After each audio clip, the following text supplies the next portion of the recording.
Hi, this is Ed Brenninger, Circle of Impact Leadership. And as many of you know, I have ventured off to Africa for 5 weeks.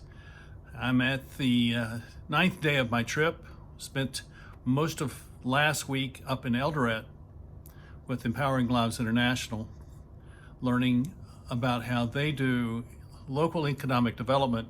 And sometime if you ask me, I will tell you about economics through one chicken. Sounds like something funny, but it's really quite serious. So here I am. I'm in Nairobi. Government buildings are down below. There's some kind of event happening on the grounds of the Supreme Court, and you can see this this growing city here in East Africa. And I am meeting people and enjoying learning about Africa and having new ideas brought to me, and also having many things that I've thought about confirmed. The future for me here is to do leadership training, and it's clear that the leadership training that I do is really wanted and desired, and it will have an effect upon the people who I am meeting. And many of those people are very poor rural people out in the bush. On Saturday, this past Saturday, I spent the afternoon with Isaac Ruto near his home in Turbo, Kenya, meeting with a group of women who have been trained to begin their economic livelihood with one chicken.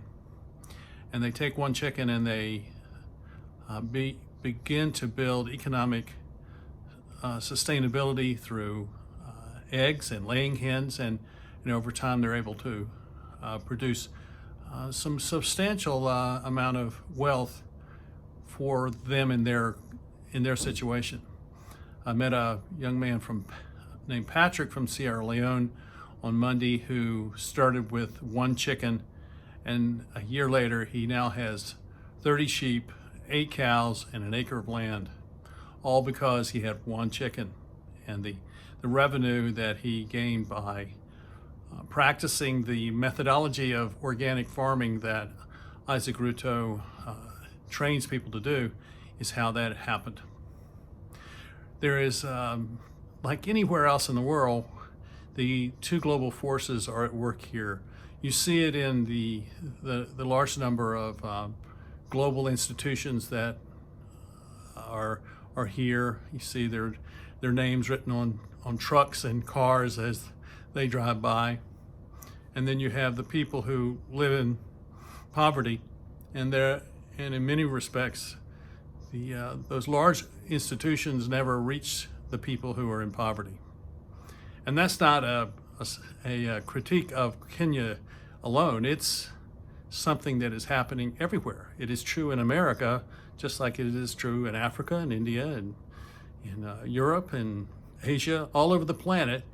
We are in a time where large centralized institutions are having a difficult time demonstrating a fulfillment of the promises that they made to us as people of the earth 100 years ago. And so now what is emerging is a phenomenon that I call a network of relationships, where people are becoming self-sufficient and interdependent at the same time. And that is what I see in the rural parts of Kenya.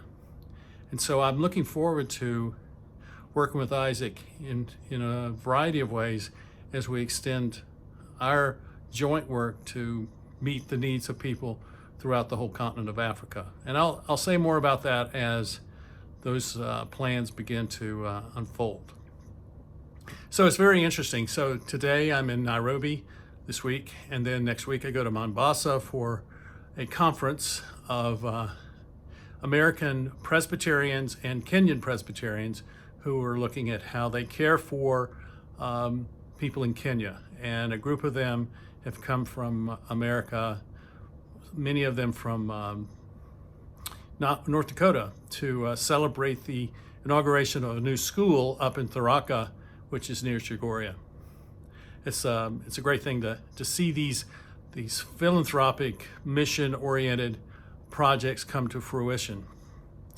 And then later in the month, I will go to Uganda for 5 days and then on to Cotonou, Benin for a week as they celebrate a mission there that has been around for 50 years. And I'll look forward to meeting them. And there, Isaac and I will be talking to them about bringing the training that we do to those people in West Africa. So there's a world of opportunities if you just decide you're willing to be open to what is possible. So there'll be more to come. This is a special edition of my newsletter, and I thank you for watching, and we'll talk soon. Bye-bye.